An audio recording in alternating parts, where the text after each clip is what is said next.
Pharmacokinetics of Moxidectin in bare-nosed wombats. A few years ago, Wombat Protection Society of Australia applied and received APVMA minor use permit allowing 4 ml per kilo up to 100 ml for 5 doses 5 to 7 days apart, and that was based on our case studies and published data of the safety of Moxidectin. In the early days, we treated many cases, but we were only discussing this locally. Others soon followed with the same success rate, and our anecdotal database increased.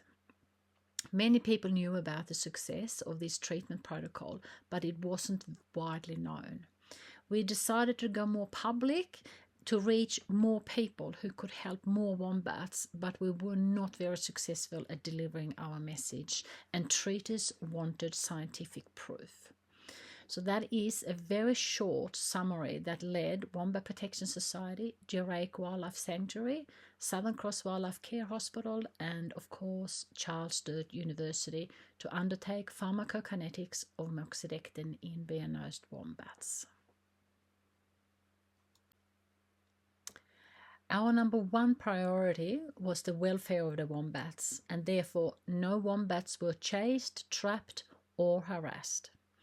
We trialled Moxidectin on 11 free-living wombats to test the pharmacokinetics, specifically looking at absorption and excretion. Plasma, hematology, blood chemistry, and fur samples were taken pre-treatment, and then on day 1, 7, 14, 21, and 28 after the treatment. Scat samples were opportunistically collected before and after treatment. The first wombat was given a 50 ml dose, and as no blood values or physical changes were observed, we continued with 9 wombats receiving 1 dose of 100 ml. 2 wombats had mange, and they received 3 doses of 100 ml per dose 7 days apart, and they both made a full recovery. One of these wombats were then used again 7 months after he recovered from mange. An intramuscular injection of Zolatil was given in the femoral muscle by quietly sneaking up on them and then backing off until the sedation took effect. Sometimes we used a net to cover the closest burrow in case the wombat would take off trying to escape into the burrow after the injection but before the sedation had taken effect. And this is how most of the wombats reacted. They were simply doing their normal things and then just quietly laying down.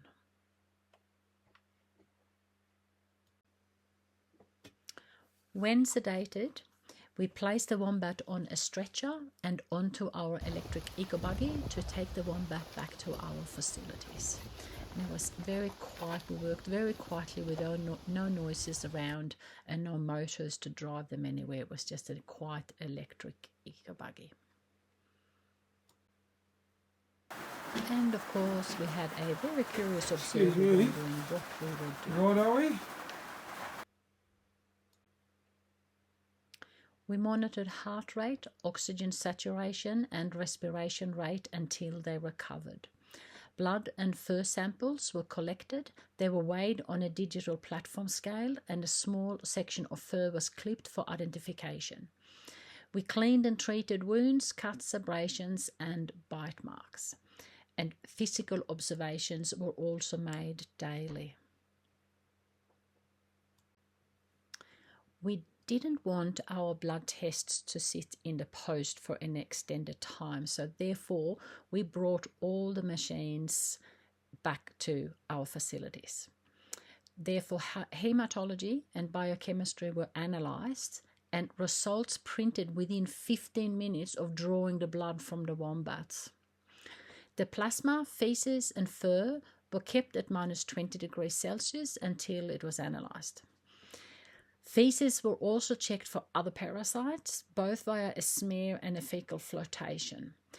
After their last samples were collected and we were totally finished with them, they received 1 dose of toltrazuril and 1 dose of fenbendazole.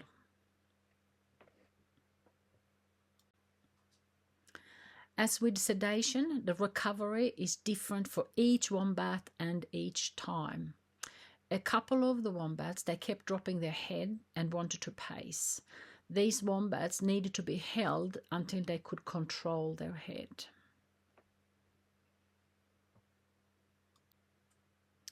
As soon as they were alert, we took them back to where we rudely interrupted their daily activities. We stayed with them for a couple of hours to make sure that no other wombats gave them a hard time and until they could fend for themselves. If they went down a burrow, we guarded the entrance to make sure that they were left alone. Collecting scat samples turned out to be harder than we expected. It was no problem to find wombat feces, but to confirm the pellets were from the correct wombat was a challenge. First, they didn't want to poo when we were watching them. Then, after following them for hours, they could go up and do a wee on top of an old poo belonging to someone else. We had decided that we must see the pellets actually dropping out of the wombats or it wasn't a valid sample. The pellets were placed in a ziplocked bag, still steaming, with a small portion saved for the microscope and the rest stored at minus 20 degrees Celsius.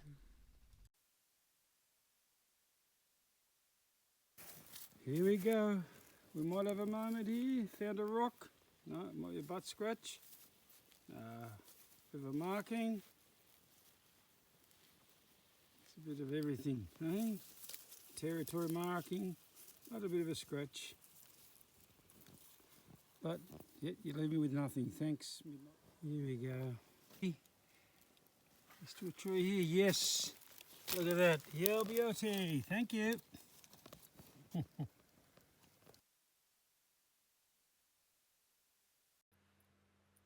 This is one of the two that had mange, showing a close-up of the fast recovery time on one of his affected areas.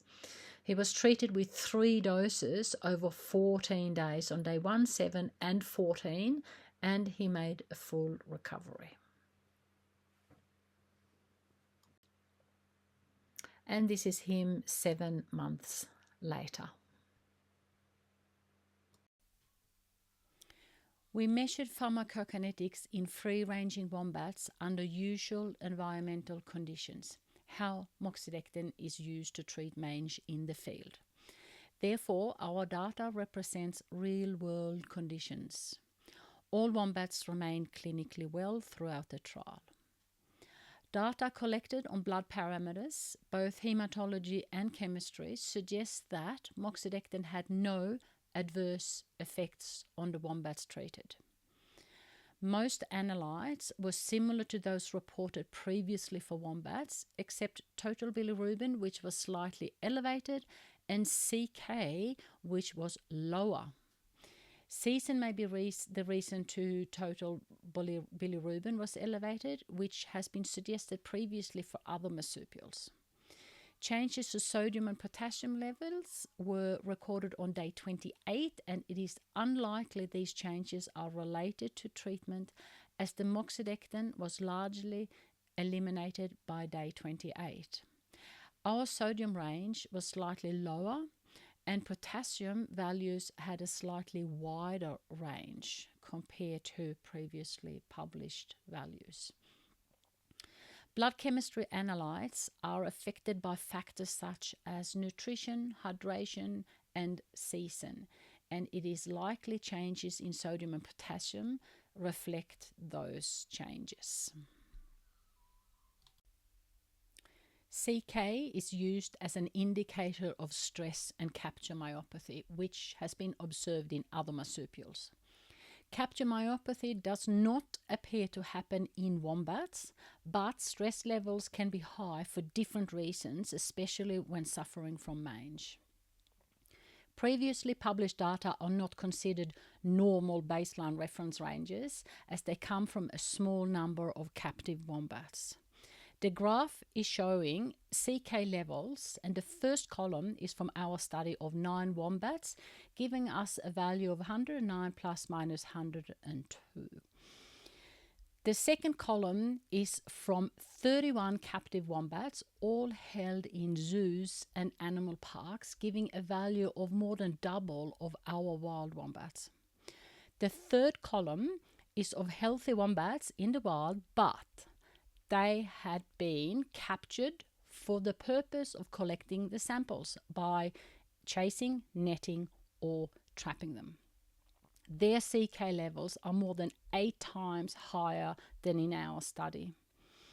This indicates what is happening to them when being netted or handled. Therefore, we do not recommend wombats with mange, who are already stressed, being netted, handled, or captured for the purpose of applying mange treatment, cetregen, or other non-prescription medication. Treatment should be applied without handling the wombats via either pollen scoop or burra flap, and that could mean the difference between them surviving or not. The low values for CK in our study suggest the animals' stress levels were low at the time of sampling, which we believe is due to the unique in-field sedation method involving no chasing, no netting, no trapping. How much moxidectin ended up in the plasma? To just give a number will not make much sense. We need to have something to compare it with. The only other pharmacokinetic study of moxidectin in wombats were with southern hairy-nosed wombats who received a subcutaneous injection of moxidectin at the dose rate of 0.2 milligram per kilo. Our wombats were given a dose rate of between 12.8 to 19.6 milligram per kilo of moxidectin, depending on the body mass. We do not know the weight of the southern hairy-nosed wombats that were used in their study. If they were 30 kilo, that would equal a single dose of 6 milligrams. Comparing that with our study of a flat dose of 100 ml, which equals 500 milligrams. So therefore, to make it simple, for a 30 kilo wombat, we are comparing 6 milligrams in the southern hairy-nosed wombats versus 500 milligrams in our study. The application method was different with the southern hairy-nosed wombats, given the dose subcutaneously, or in other words, via injection placed just under the skin.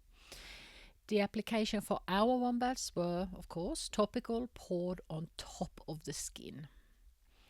The southern hairy-nosed wombat had a mean peak of 98.6 nanogram per mil of moxidectin in the plasma.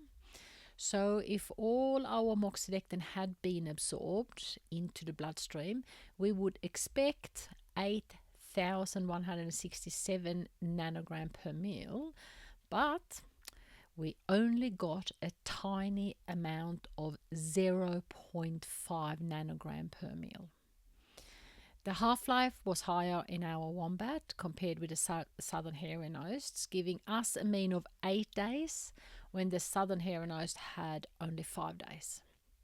So the conclusion is that it would be potentially 200 times more likely for signs of toxicity with a subcutaneous injection of the recommended dose rate compared to a 100 ml dose poured on for an adult wombat. This graph is showing the results from the 2 wombats that had mange. So the dose date and moxidectin plasma concentration values are circled. The peak after 3 doses were only half of that after 1 dose in healthy animals, suggesting the moxidectin is being used up to kill the mites and therefore even less is available for absorption. Peak excretion in feces occurred 2 days after treatment, and that corresponds with the death and dying strongyloides that we saw under the microscope on day 3 and 4. There wasn't enough moxidectin that reached the plasma and feces to have a real impact on the gastrointestinal parasites. We did see a slight reduction, but the levels were soon back to normal. So where did it all go? Not unexpected, the moxidectin concentration in the hair was up to 35,000 nanogram per mil. The hair samples were not collected from the back of the wombat where the sadectin was poured onto. It was collected from either of the legs after clipping for the blood collection or from the identification clipping on hip or the shoulder. The moxidectin concentration was still evenly distributed across the wombat's body. We believe the moxidectin is being held in the epidermis and hair, and that would explain why mites which lives in the epidermis are more affected by moxidectin poured on instead of attempting to get the medicine to be absorbed into the bloodstream, taken around the body, and then back out through the skin to reach the mites in the outer layer of the skin. This is also explaining why we saw such fast recovery of just 2 weeks in the 2 wombats tested, but also the evidence of all the in-field wombats successfully treated with this treatment regime. Further research needs to be done on wombat skin and the fortunate reason why it's not being absorbed. Our research was on using sadectin pour-on for cattle and red deer, and newer products are now being manufactured such as there's Sadectin Plus and there's the Sadectin Platinum. It needs to be noted to not use these products as they are different strength of moxidectin, they're different excipients, and additional products are added to treat, for example, liver fluke. Therefore, we do not know how much or little is being absorbed. We used adult wombats, and we do not know if the absorption rate is different for joeys and juveniles. And, of course, these dose rates should not be used on other species. The absorption is sufficient in cattle and red deer that the product is made for. Of the moxidectin that is being absorbed, it has minute levels of moxidectin going into the plasma. It stays on the skin where the mites live. It has a longer half-life and longer retention time compared to a subcutaneous injection. The peak of moxidectin is excreted in the first 4 days. Mange-affected animals has a lower plasma concentration and were mange-free within 2 weeks, which was 3 treatments.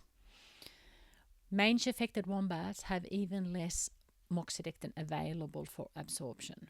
So it is not toxic. It targets the mites where they live on the wombat. And these doses killed mites in a very short time, which is better in terms of reducing the chance mites are building up resistance. Smaller doses is not killing enough mites to cure mange infection to allow animals to recover. And of course, wild animals, we don't always see them regularly. Shorter period of time means the animals are being cured quickly, which is better for animal welfare, and disease is not progressing any further. And the excipient hydrocarbon solvent is more soothing for wounds compared to, for example, alcohol-based pour-on, such as the ivermectin, or other products like orange goo. Here is a close-up of one of the wombats that received a 100 ml dose. It was accidentally poured onto a small fresh wound. The wombat didn't even react, he just kept grazing, suggesting it did not hurt or sting, which is what we have suspected when treating other animals with open wounds caused by severe mange. In this particular wombat, the moxidectin peak plasma concentration was only 0.164 nanogram per ml after the contact with the wound.